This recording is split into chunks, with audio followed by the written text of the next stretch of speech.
దేవుడు ఫ్రెండ్ అని ముగ్గురిని పిలిచాడు. ఒకటి అబ్రహాముని పిలిచాడు, అబ్రహాం. ఓకే, రెండోది మోషే. మోషేని ఎందుకు ఫ్రెండ్ అని పిలిచాడంటే ముఖాముఖిగా మాట్లాడాడు మోషేతో. ఎలా మాట్లాడాడు? గట్టిగా చెప్పాలి, ఎలా మాట్లాడాడు? ముఖాముఖిగా మాట్లాడాడు. తర్వాత యోహాను సువార్తలో ఆయన శిష్యుల్ని ఫ్రెండ్స్ అన్నాడు. ఏమన్నాడు? శిష్యుల్ని ఫ్రెండ్స్ అన్నాడు. ఓకే, ఇప్పుడు మోషే గారు ఎవరైపోయారు? దేవునికి ఫ్రెండ్ అయిపోయాడు. మోషే గారు దేవునికి ఫ్రెండ్. క్లోజా కాదా? దేవుడు క్లోజ్. చాలామంది దూరంగా ఉంటారు, దేవుడు క్లోజ్గా ఉన్నాడు. అయితే మోషే గారు ఇశ్రాయేల్ని ఐగుప్తులోంచి నడిపించాడు. నడిపించాడా? నడిపించాడు. అయితే నడిపించినప్పుడు వాళ్ళకి నీళ్ళు లేవు. నీళ్ళు ఏం లేవు? మాట్లాడలేదు మీరు. నేను తక్కువ మాట్లాడాలి, మీరు ఎక్కువ మాట్లాడాలి. నీళ్ళు లేవు. చాలా ఇసికించారు మోషే గారు. నీళ్ళు లేకపోతే 2 సార్లు నీళ్ళు లేవు. ఒకసారి నీళ్ళు లేవు, చాలా ఇసికిచ్చారు. రెండోసారి నీళ్ళు లేవు, చాలా ఇసికించారు.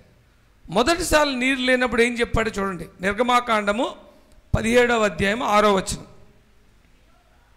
ఎవరన్నా మైక్ ఇస్తారా ఆయనకి, ఆవిడకి? నేను ఒక విషయం చెప్తాను. మోషే గారు, మోజెస్ దేవునికి ఫ్రెండ్, చాలా క్లోజ్. ఆయన ఇశ్రాయేల్ నడిపిస్తున్నప్పుడు అంతమంది జనాలకి నీళ్ళు లేకపోతే ఎంత బాధ అనిపిస్తుందండి? ఉదయం కుళాయి రాకపోతేనే మనకు చికాకు వస్తుంది. కాబట్టి వాళ్ళు చికాకు పడడం న్యాయమే. మోషే గారు వరి అవ్వడం కూడా న్యాయమే. వరి అయ్యి మోషే దేవుడి దగ్గరికి వెళ్ళి అడిగాడు, దేవుడా మరి నీళ్ళు లేవు, అందరం తెచ్చాము, ఇది కీకారణ్యం, మరి వాళ్ళు ఇబ్బంది పడుతున్నారు, కాబట్టి ఏం చేయమంటావు? చివరికి ఏ స్టేజ్కి వెళ్ళిపోయింది తెలుసా ఇశ్రాయేల్? ఒకవేళ నువ్వు నీళ్ళు ఇవ్వకపోతే రాళ్ళు వేసి కొట్టేస్తా ఉన్నారు. ఎవరిని? మోషే గారు. అప్పుడు మోషే గారు వెళ్ళి, ఇదేం గోలా, నువ్వేంటి నన్ను బయటకు పట్టుకెళ్ళమన్నావు, వీళ్ళు నడిపించమన్నావు, నువ్వేమో నీళ్ళు, వాళ్ళేమో నన్ను చంపుతానంటారు, ఏం చేయాలా అని అడిగారు. అడిగితే నిర్గమాకాండము 17వ అధ్యాయము 6వ వచనములో దేవుడు ఇలా చెప్పాడు. ఏం చెప్పాడమ్మా? ఇదిగో అక్కడ హోరేబులోని బండ మీద నేను నీకు ఎదురుగా నిలిచెదను. నీవు ఆ బండను కొట్టగా, నువ్వేం చేయాలా? బండను కొట్టగా ప్రజలు తాగుటకు దానిలో నుండి నీళ్లు బయలుదేరునని, నీళ్లు బయలుదేరుతాయని మోషేతో సెలవిచ్చాడు. మోషే ఇశ్రాయేలీయుల పెద్దల కన్నుల ఎదుట అట్లు చేసెను. పెద్దల కన్నుల ఎదుట అలా చేశాడు. అప్పుడు ఇశ్రాయేలీయులు చేసిన వాదమును బట్టి యెహోవా మన మధ్య ఉన్నాడో లేడో అని వారు యెహోవాను శోధించుటను బట్టి అతడు ఆ చోటికి మస్సా అనియు మెరీబా అనియు పేర్లు పెట్టెను. చాలండి. ఇప్పుడు ఎర్ర సముద్రం దాటించిన దేవుడు, ఐగుప్తులోంచి మరణాన్ని తప్పించి బయటికి తెచ్చిన దేవుడు. అప్పటికే మన జీవితాల్లో చాలా కార్యాలు జరిగిపోతాయి, కానీ చిన్న శోధన వస్తే నువ్వు ఉన్నావా అంటావు, నువ్వు లేవేమో, నాకు ఇది ఎందుకు వచ్చింది అని విశ్వాసము మనకు తగ్గిపోయి దేవుణ్ణి క్వశ్చన్ చేస్తాం. అలా క్వశ్చన్ చేశారట. కాబట్టి దేవుడు ఇచ్చేసాడు. అప్పుడు ఇచ్చేసిన తర్వాత మళ్ళా రెండోసారి ఇదే సీన్ వచ్చింది. ఇలాంటి పరిస్థితే మళ్ళా సనుక్కుంటున్నారు. అక్కడ ఐగుప్తులో చాలా బాగుండేది, నీళ్ళు ఉండేవి, మటన్ ఉండేది, చికెన్ ఉండేది, ఇక్కడ ఏం లేవు, మళ్ళా నీళ్ళు లేవు. అప్పుడు మొదట ఏం చదివాము? సంఖ్యాకాండము 20వ అధ్యాయము. మొదట చదివింది మనం నిర్గమాకాండము 16వ అధ్యాయము 17వ అధ్యాయము. ఇప్పుడు సెకండ్ టర్మ్లో నీళ్ళు లేకపోవడం, సనగడం ఎక్కడంటే సంఖ్యాకాండం 20వ అధ్యాయం 8వ వచనం. ఇది ఎందుకు చెప్తున్నానంటే, సేవకుడైన మోషే, దేవునికి ఫ్రెండ్ అయిన మోషే, ఆయనకు ఒక పని అప్పచెప్పాడు. దేవుణ్ణి ముఖాముఖిగా చూస్తున్నాడు. ఈరోజు బలలో పాల్గొనడం కూడా దేవునితో ముఖాముఖిగా ఉండడం అంత సీరియస్ అన్నమాట. కాబట్టి మోషే మొదటిసారి సరిగినప్పుడు వెళ్ళాడు, బండను కొట్టమంటే కొట్టాడు, నీళ్ళు వచ్చాయి, ఆ గోలంతా తీరిపోయింది. సెకండ్ టైము సంఖ్యాకాండంలో అదే సీన్ వచ్చింది. మళ్ళా దేవుడి దగ్గరికి వెళ్ళాడు. అప్పుడు దేవుడు ఏం చెప్పాడు చూడండి, 8వ వచనం. 8వ వచనం. నీవు నీ కర్రను తీసుకొని నీవును నీ సహోదరుడైన అహరోను కూడా ఈ సమాజమును పోగు చేసి వారి కన్నుల ఎదుట ఆ బండతో మాటలాడుము. ఇప్పుడు ఏం చేయాలా? మాటలాడు. ముందేం చేయాలా? కొట్టాలి. ముందేమో కొట్టాలి, ఇప్పుడు ఏం చేయాలా? మాట్లాడాలి. అప్పుడు అది నీళ్లనిచ్చును. నీవు వారి కొరకు నీళ్లను బండలో నుండి రప్పించి సమాజమునకును వారి పశువులకును త్రాగుటకిమ్ము. అంతే. ఇప్పుడు మీకు అర్థమైందా? నేను ఒక మెసేజ్లా చెప్పట్లే. మోషే గారు ఆయన బాధలన్నీ పడుతున్నాడు ఈ జనాంగంతో, ఈ మేపడానికి జనాల్ని. దేవుడే ఆ బాధ్యత ఇచ్చాడు. దేవుడు ముఖాముఖిగా నడిచే భాగ్యం ఇచ్చాడు. అయితే ఒకసారేమో బండను కొట్టమన్నాడు, ఒకసారేమో బండతో మాట్లాడమన్నాడు. అయితే అప్పుడు మోషే అహరోనులు ఏం చేశారో చూద్దాం. సంఖ్యాకాండము 20వ అధ్యాయము 10వ వచనం. తరువాత మోషే అహరోనులు ఆ బండ ఎదుట సమాజమును పోగు చేసినప్పుడు అతడు వారితో, ద్రోహులారా వినుడి, మేము ఈ బండలో నుండి మీ కొరకు నీళ్లు రప్పింపవలెనా అనెను. ఏమన్నారు? మేము రప్పించాలా అన్నారు. దేవుడు అంటలేదు అక్కడ. ఓకే, ఒకటి తప్పు. రెండవది, అప్పుడు మోషే ఎత్తి 2 మారులు తన కర్రతో ఆ బండను కొట్టగా నీళ్లు సమృద్ధిగా ప్రవహించెను. ఇప్పుడు ఏం జరిగింది చెప్పండి నాకు. ఈ రెండిట్లో మీరు చాలా తెలివైన వాళ్ళు, మీరు జాగ్రత్తగా వింటే, ఈ రెండిట్లో మోషే గారు చేసిన తప్పేంటి? మాట్లాడమంటే కొట్టాడు. ముందు కొట్టమన్నాడు, ఇక్కడ మాట్లాడమన్నాడు. సో అక్కడ అలవాటైపోయింది కాబట్టి ఇక్కడ కూడా కొట్టేశాడు. ఆయన కొట్టకముందు ఆయన ఏమన్నాడు? మేం తెప్పించాలా నీళ్ళు అన్నాడు. దేవుని ఘనతను ఆయన తీసుకున్నాడు. ఓకే, ఇది ఎంత పెద్ద తప్పు చెప్పండి. ఒక స్విచ్ చేయమంటే ఇంకో స్విచ్ చేసి, అరే ఇక్కడ స్విచ్ చేయి, అక్కడ మటుకు వైర్లు కలిపంటే అలవాటు ప్రకారం ఇక్కడ స్విచ్ చేసి అక్కడ కూడా స్విచ్ చేసాడు. అంతే కదా? ఆయన చేసిన పాపమైనా ఉందా? ద్రోహమైనా ఉందా? దేవుడిలోకి వచ్చాక చిన్న తప్పు కూడా పెద్ద తప్పు ఎందుకు అయిపోద్ది, ఎలాగైపోద్ది అన్నదానికి మోషే జీవితము చాలా సాదృశ్యంగా ఉంటుంది.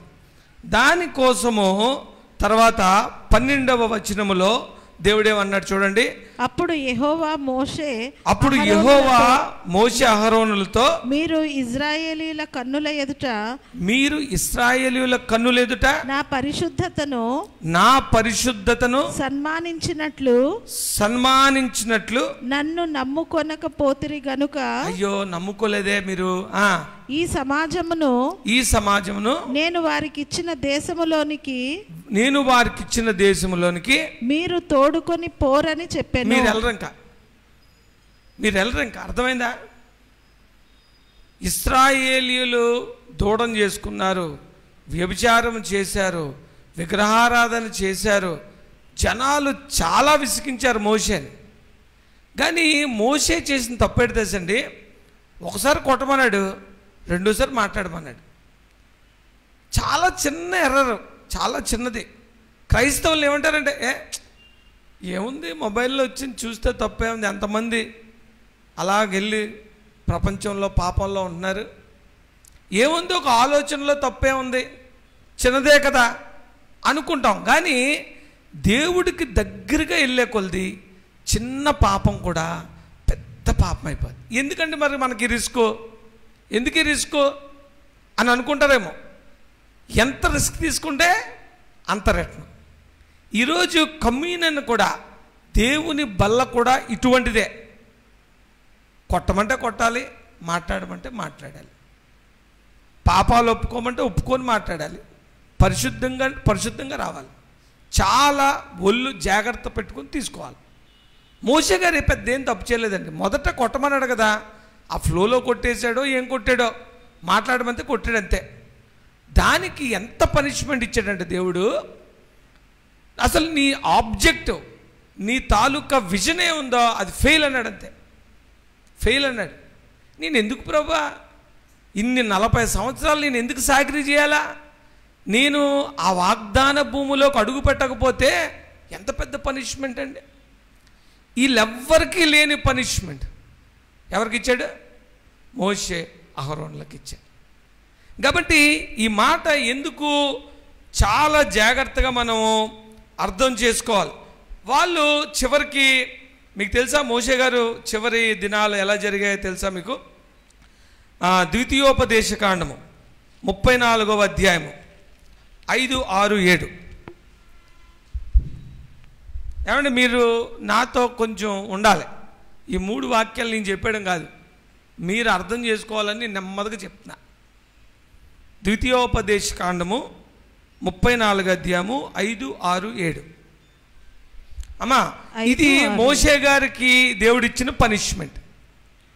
మోషే గారు ముట్టమంటే కొట్టాడు కదా, దానికోసం దేవుడు న్యాయమూర్తి అయిన దేవుడు మోషేకి ఇచ్చిన పనిష్మెంట్ చదవండి. యెహోవా సేవకుడైన మోషే యెహోవా మాట చొప్పున మోయాబు దేశములో మృతి నొందెను. మోయాబు దేశంలో మృతి పొందాడు మోషే. బెత్సయోరు ఎదుట మోయాబు దేశములోనున్న లోయలో పాతి పెట్టబడెను. అతడు పాతి పెట్టబడ్డాడు. అతని సమాధి ఎక్కడనున్నదో తెలీదు, నేటి వరకు ఎవరికీ తెలియదు. ఎప్పటి వరకు? నేటి వరకు. ఎంత భయంకరం అండి, సమాధి కూడా లేదైంది.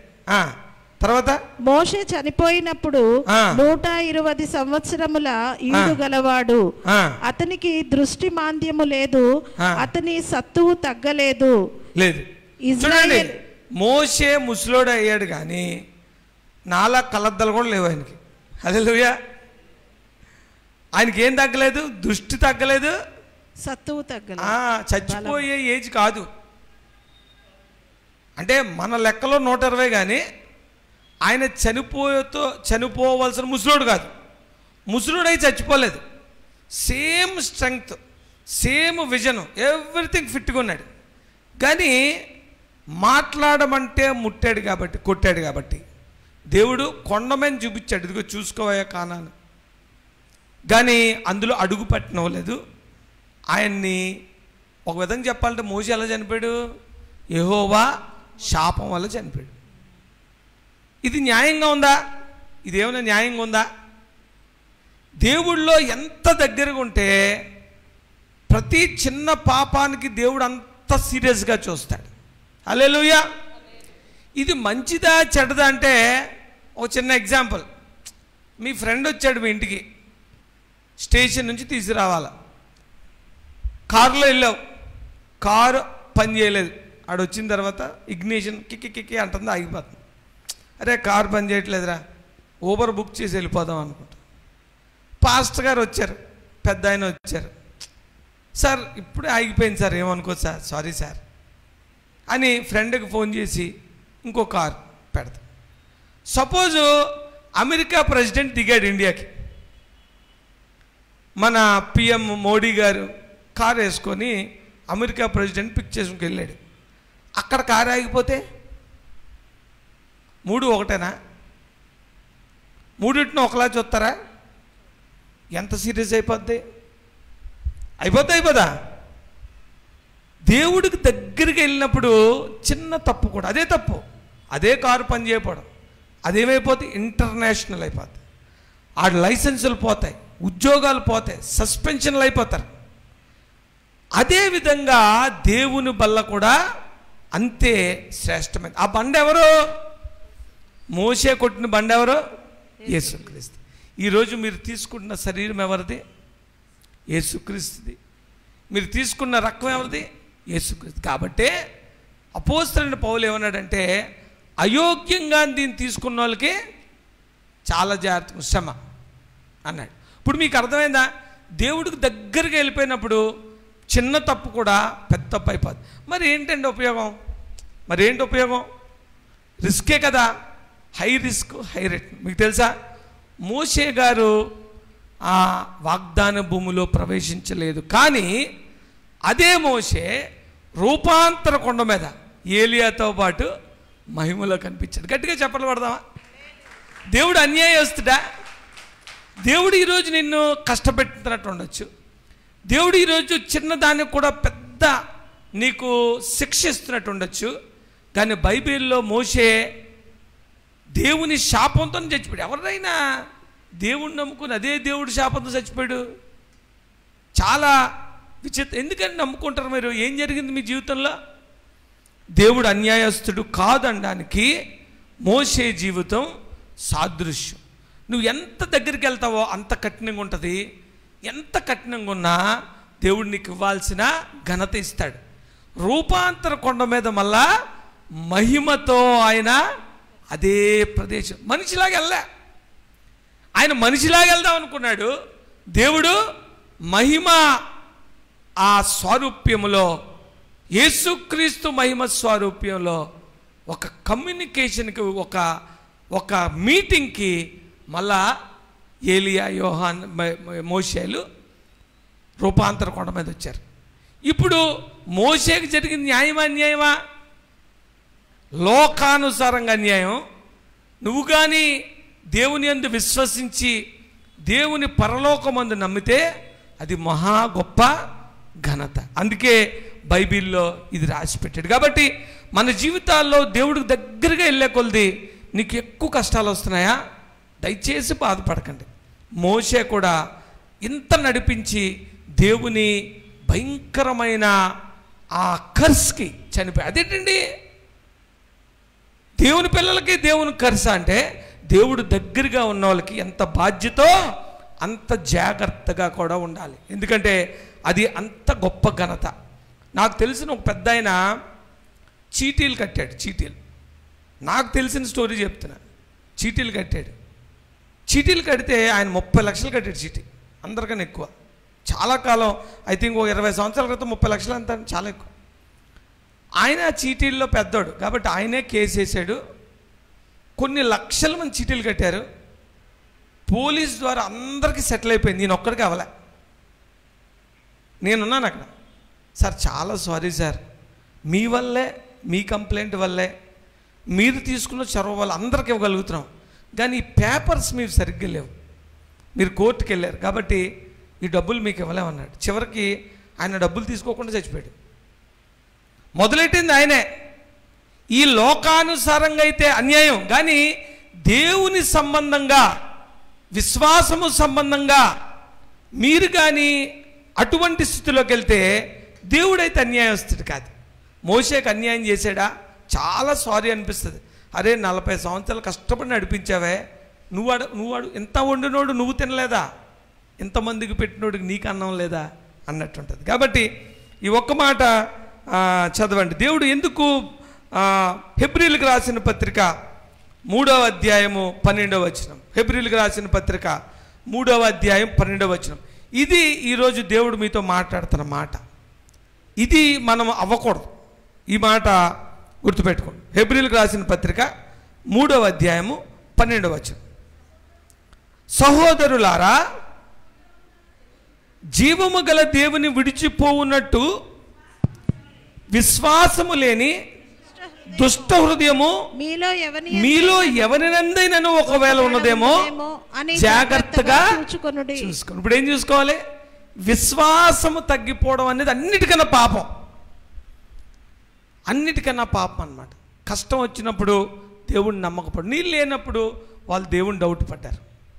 నీకు కష్టం ఉన్నప్పుడు దేవుని డౌట్ పడితే అది చాలా తప్పు అవుతుంది. కాబట్టి మరి 1 కొరింథీ 11:26,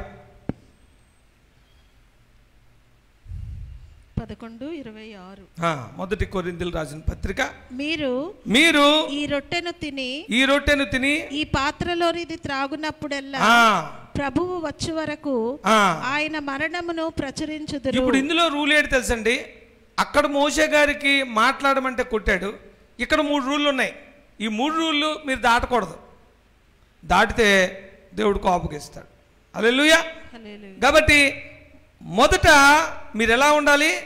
ఆయన మరణాన్ని ప్రచురించారు. మీరు పత్రికల్లా ఉండాలి. 1 కొరింథీ 11:26. రెండవది 1 కొరింథీ 11:23 చదవండి. నేను మీకు అప్పగించిన దానిని ప్రభువు వలన పొందితిని. ప్రభువైన యేసు తాను అప్పగింపబడిన రాత్రి ఒక రొట్టెను ఎత్తుకొని కృతజ్ఞతాస్తుతులు చెల్లించి, ఫస్ట్ది మీరు సాక్ష్యంగా ఉండాలి, రెండవది కృతజ్ఞతగా ఉండాలి. Thank you lord. దేవుడు ఎవరికి లేని భాగ్యం, నీతో ముఖాముఖిగా మాట్లాడే భాగ్యం, నీతో తిట్టించుకునే భాగ్యం, నీతో కొట్టించుకునే భాగ్యం. మోషే గారు కొట్టించుకున్నారా? భయంకరంగా దెబ్బలు తిన్నాను, కానీ ఎంత దెబ్బలు తిన్నా పర్లేదు, నీ సన్నిధిలో ఉండాలి. నేను ఎంత రిస్క్ అయినా పర్లేదు, నీ దగ్గరే ఉండాలి.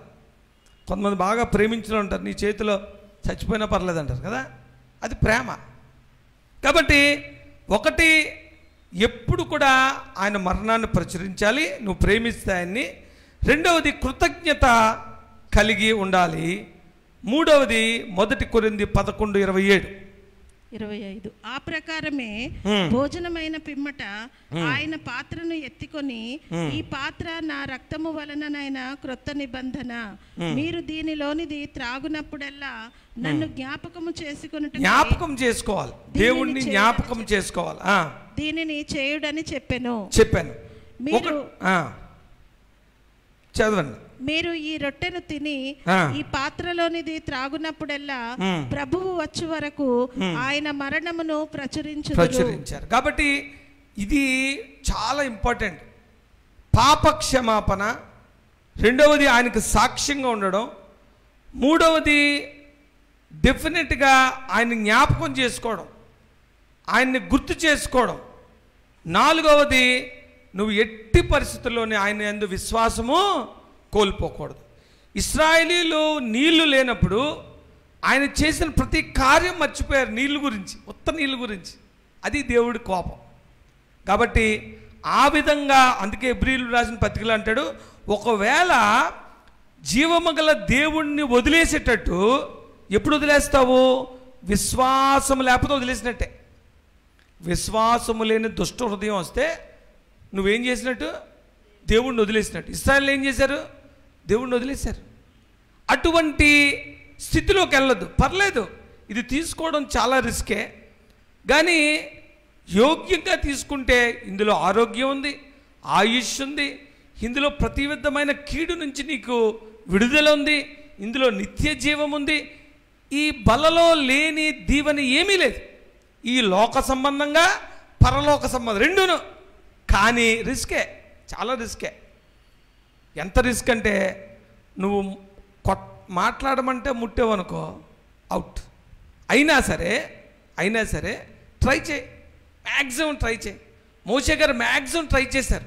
ఆయన తప్పుకు శిక్ష అనుభవించాడు, కానీ ఆయన చేసిన పనికి దేవుడు రూపాంతర కొండ మీద ఆయన మహిమపరిచాడు. కాబట్టి ఈరోజు మరి ఒక్క మాట నేను తెలియజేస్తున్నాను. హెబ్రీయులకు రాసిన పత్రిక 3:12, సహోదరులారా, జీవము గల దేవుని విడిచిపోయినట్టు విశ్వాసము లేని దుష్ట హృదయం. దుష్ట హృదయం అంటే పాపం చేయడం కాదు. హల్లెలూయా. దుష్ట హృదయం అంటే నేను ఏదో చెడుగా ఆలోచిస్తున్నానేమో, పాపం చేస్తున్నానేమో, సినిమాలు చూసేస్తున్నానేమో, ఏవేవేవేవో అనేసుకుంటాం. విశ్వాసం లేకపోవడం ఏంటిది? దుష్ట హృదయం. దేవుని సన్నిధి అనుభవించి, దేవుని క్రియలను అనుభవించి, దేవుని చేత నడిపింపబడి నీళ్లు లేకపోతే శనిగారు, అది దుష్ట హృదయం. విశ్వాసము లేకపోవడము దుష్ట హృదయం. కాబట్టి అటువంటి హృదయం, ఇశ్రాయేలీయులకు ఉన్నటువంటి హృదయం మీరు ఉండకుండా జాగ్రత్తగా చూసుకోండి అని బైబిల్ తెలియజేస్తుంది.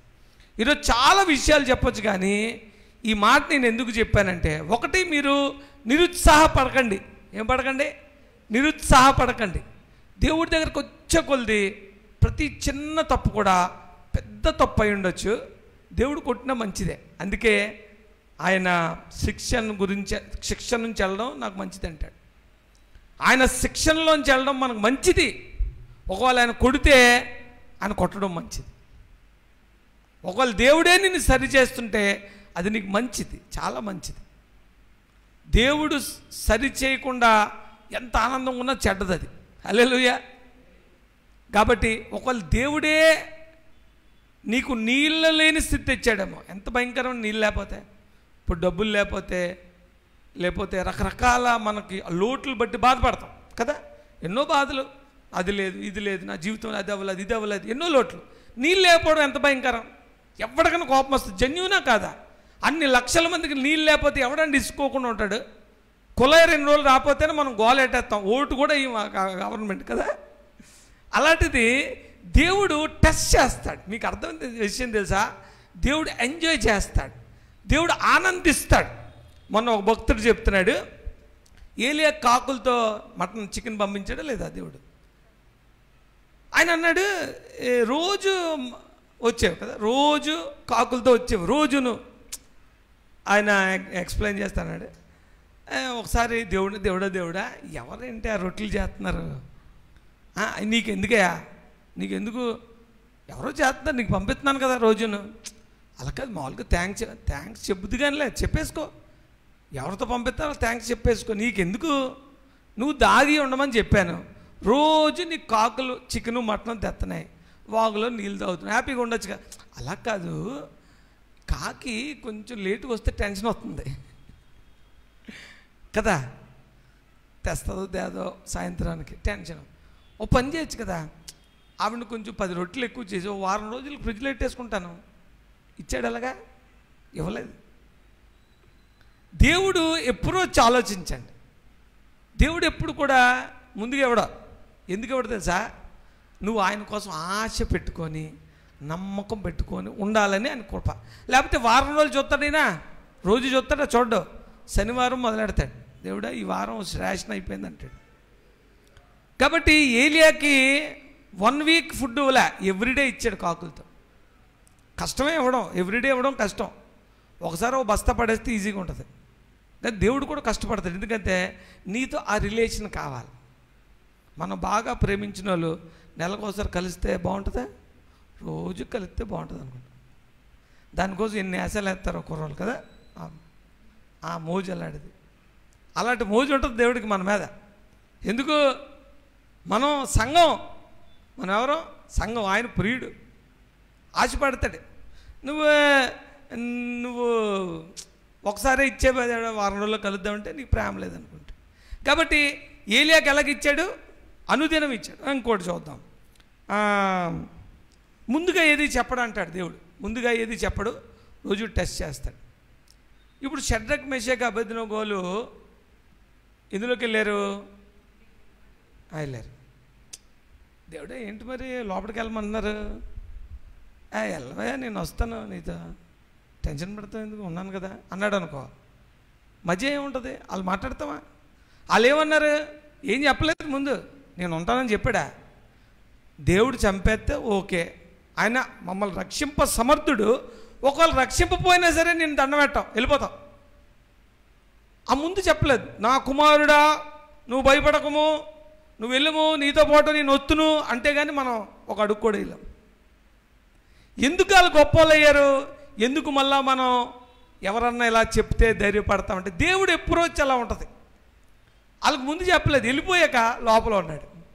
దానియేలు ఉన్నాడు. దానియేలు గారిని సింహాలు గోల వేశారు, టెన్షన్ అందరికీ. దాన్ని వెళ్ళవయ్యా, నువ్వు ఎందుకు లోపలికి వెళ్ళు, నేను చెప్తాను కదా, నా ఏంజిల్స్ వస్తాయి, నేను ముట్టుకుంటా ఏంటి అన్నాడా? వెళ్ళి ఆయన ప్రార్థన చేసుకున్నాక క్షేమంగా బయటకు వచ్చాడు. అలాగే విధవరాలు అప్పం చేసి పెట్టింది కదా. ఏ రోజుకి ఆ రోజు పిండి రేషన్ ఇచ్చాడా? 4 రోజులకి. ఏ రోజుకి ఆ రోజు నూనె అయిపోయేది కాదు, పిండి అయిపోయేది కాదు. ఆవిడేమంది? ఏ రోజుకి ఆ రోజు వచ్చింది అంతే. అది అందుకే ప్రభు భోజన సంస్కారం కదా, ప్రభు ప్రార్థనలో కూడా అనుదిన ఆహారము ఆయన ఇవ్వలేడా? 4 రోజులకి ఇవ్వగలుగుతాడు, సంవత్సరం కూడా ఇవ్వగలుగుతాడు, నువ్వు అడిగిందల్లా ఇచ్చేయగలుగుతాడు. ఎందుకు కూడా అంటే నేను ఇవ్వకపోతే రోజు నా దగ్గర నా బిడ్డ వస్తాడు. అది ఆయన ఆశ, అది ఆయన ఆశ. ఇప్పుడు నా దగ్గర ఒకటి ఉందండి, మా పిల్లోడు 5 చాక్లెట్ ఇస్తే 5 రోజులు నన్ను చూడడు, రోజుకో చాక్లెట్ ఇస్తే చూస్తాడు అనుకో, డాడీ చాక్లెట్ అంటాడు. అది చూడాలని నాకు ఆశ. అందుకే అమితంగా ఉన్న వాళ్ళకన్నా ఎప్పుడు అవసరతలో బెటర్, ఎందుకంటే ఎప్పుడు దేవుడిని మనం చూస్తూ ఉంటాం. అందుకే నీళ్ళు ఇవ్వలేదు వాళ్ళకి. నీళ్ళు ఎందుకు ఇవ్వలేదంటే ఇవ్వలేదు, చూస్తున్నాడు. అరే ఇన్ని కార్యాలు చేశాను కదా, నీళ్ళు కోసం నాకు డౌట్ పడ్డారనుకో ఎంత బాధపడతాడు. మనమే ఒకరిని ఎంతో చదివించామనుకో, చదివించి ఒకరోజు ఇంటికి వచ్చినప్పుడు భోజనం ఏదో తక్కువైందనుకో, ఇదిగో నాకు భోజనం పెట్టాలని అడుగు మనసు రాలేదంటే ఎంత బాధపడతాం. మరి ఈయన చిన్నప్పటి నుంచి లాలన పాలన చూసి ఎంత పెద్దోడిని చేస్తే నా జీవితం అంతా ఖర్చు పెడితే అన్నం వెంట నేను ఏడిచేస్తానా? ఎన్ని గొడవలండి ఇళ్లలో, ఇలాంటి ఎన్ని స్టేట్మెంట్లు వస్తాయి. నీకే ఎన్ని స్టేట్మెంట్లు వస్తాయి, దేవుడికి ఎన్నో వస్తాయి. దేవుడు ఏం చూస్తాడంటే రియాలిటీ బయటపడిపోద్ది, నిజమైన ప్రేమ బయటపడిపోద్ది. నిజమైన ప్రేమికుడు ఏమంటాడు, నా దేవుడు ఎర్ర సముద్రం దాటిచ్చాడు, నా దేవుడు మరణ దూతను దాటిచ్చాడు, నా దేవుడు అరణ్యంలో నాకు భోజనం పెట్టాడు, నీళ్ళు కూడా అనే నమ్మకం కావాలి. ఎంతవరకు టెస్ట్ చేస్తాడు తెలుసా? చచ్చిపోతావేమో అన్నట్టు టెస్ట్ చేస్తాడు. వాళ్ళకి అంత బాధ ఎందుకు వచ్చింది? నూరు ఆడిపోతుంది, అయినా నమ్మాలి. అది దేవుడు ఎంచుకుంటున్నాడు. కాబట్టి అటువంటి విశ్వాసములు, అందుకే సహోదరులుగా జీవము గల దేవుని విడిచిపోవునట్టి విశ్వాసము లేని దుష్ట హృదయం. ఇప్పుడు విశ్వాసం లేకపోవడం ఏంటి? దుష్ట హృదయం.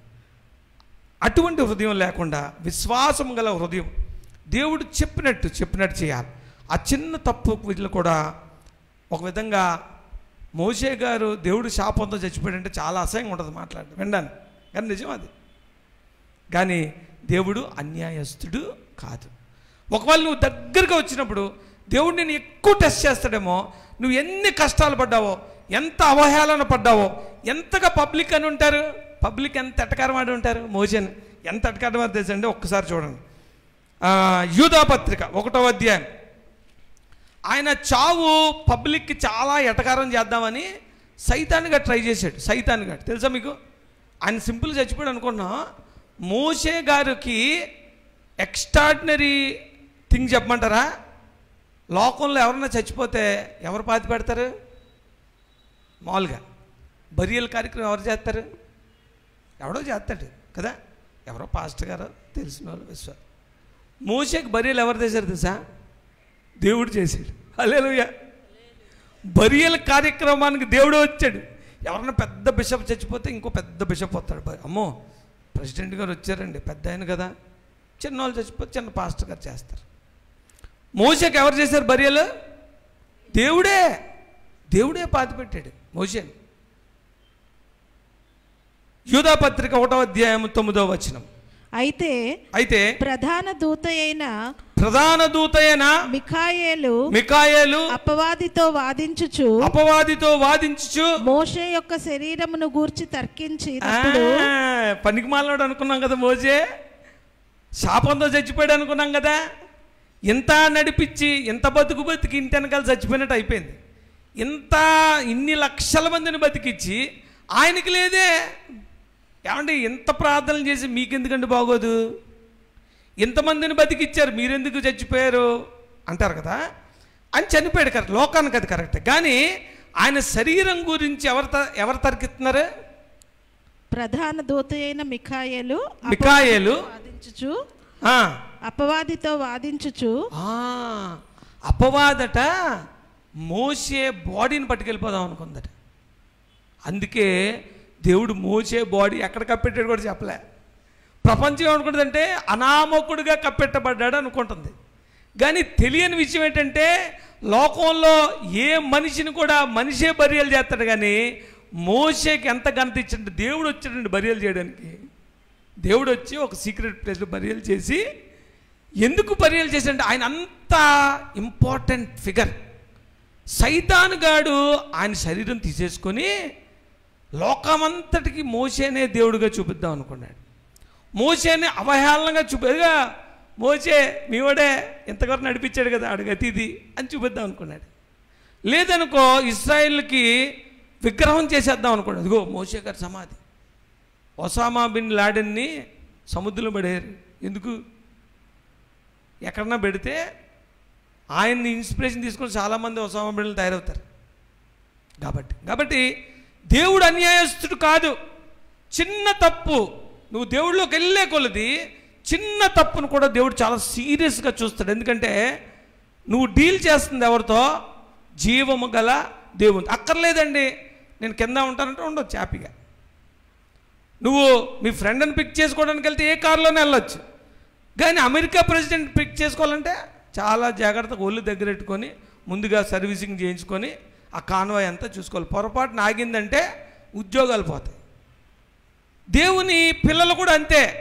మనం చాలా హై ప్రీస్ట్ దగ్గర ఉన్నాం, మనం సర్వశక్తుని నీడలో ఉన్నాం, మనం అభిషక్తుని నీడలో ఉన్నాం, జీవము గల దేవుడి నీడలో ఉన్నాం.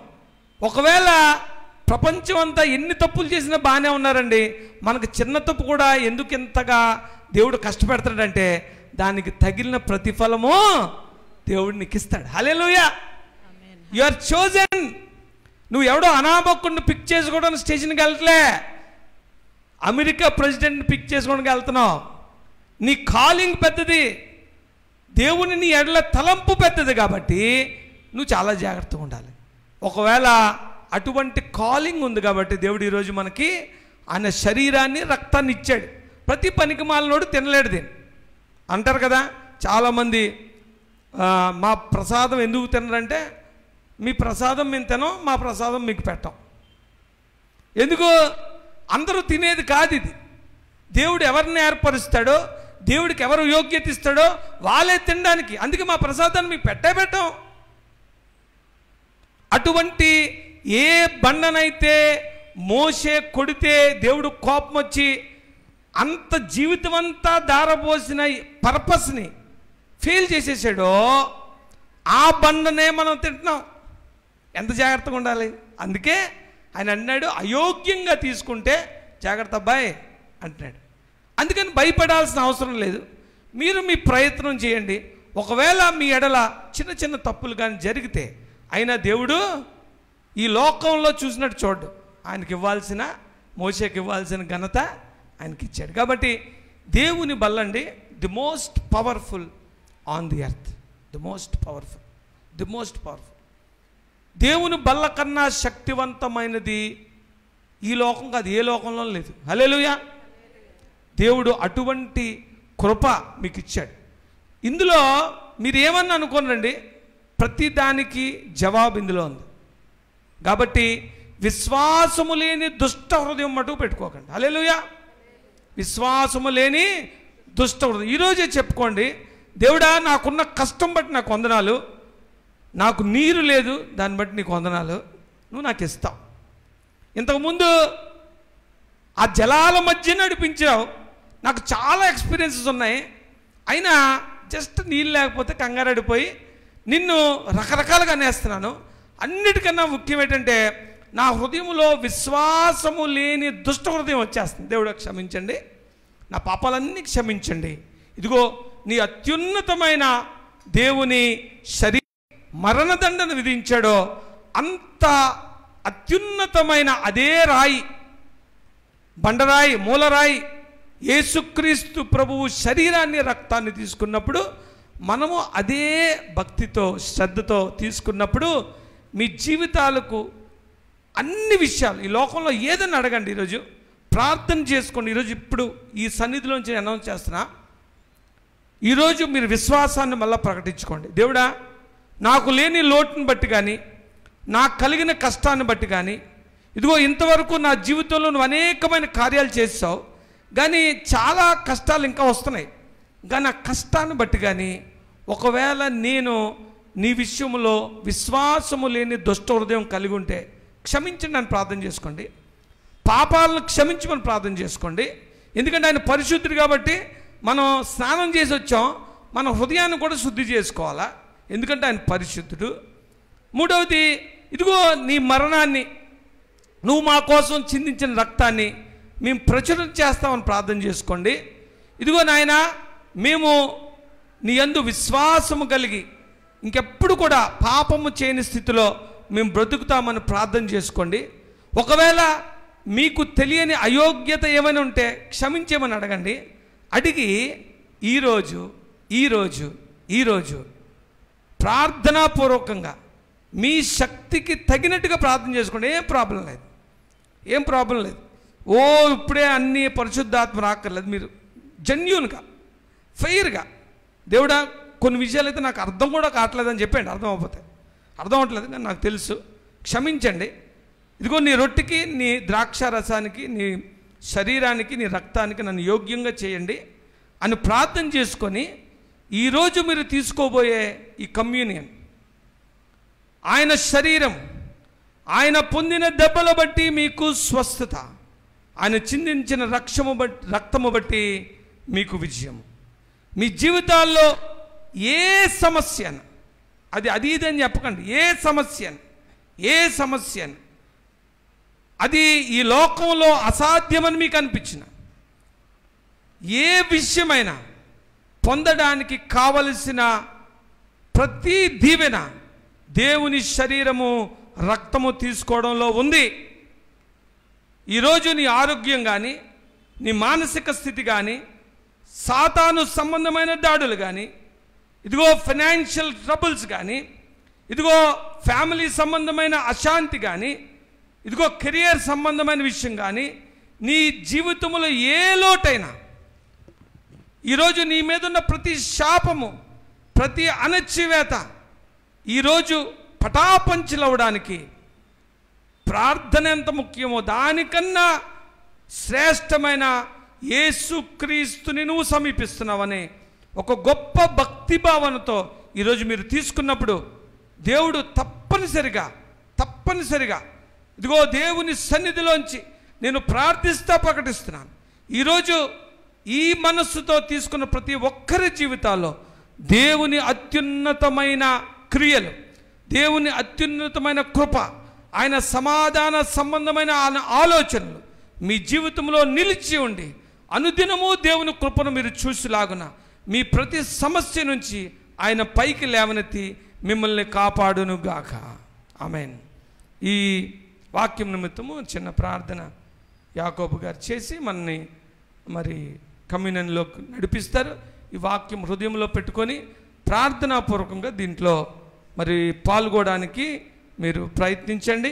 మీరు ఎవ్వరు కూడా కళ్ళు తెరకండి, ప్రార్థన చేసుకోండి, ఎవరు చూడకండి. ఇటేపు పూర్తిగా అందరూ కూడా ప్రేయర్లోనే ఉండండి. కమ్యూనియన్ అంతా కూడా ప్రేయర్లోనే ఉండండి.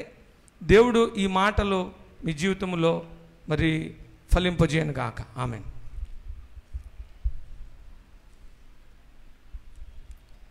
అందరూ తలలో వంచి కళ్ళు మూసుకొని దేవుని సన్నిధిలో దేవుడిచ్చిన ఈ మంచి వర్తమానమును బట్టి వాక్యము చేత మనందరము కట్టబడుతూ ఉన్నాం. మరి దేవుడు మనల్ని కడుతున్న విధానమును మనం చూసినప్పుడు మనము ప్రభు బల్లను సమీపించడానికి దేవుడు 5వ నెల 5వ తారీఖున దేవుడు మనకిచ్చిన ఈ భాగ్యాన్ని జ్ఞాపకం చేసుకుందాం. భూమి మీద ఎంతోమంది ఉన్నారు, వారికి భాగ్యం లేదు.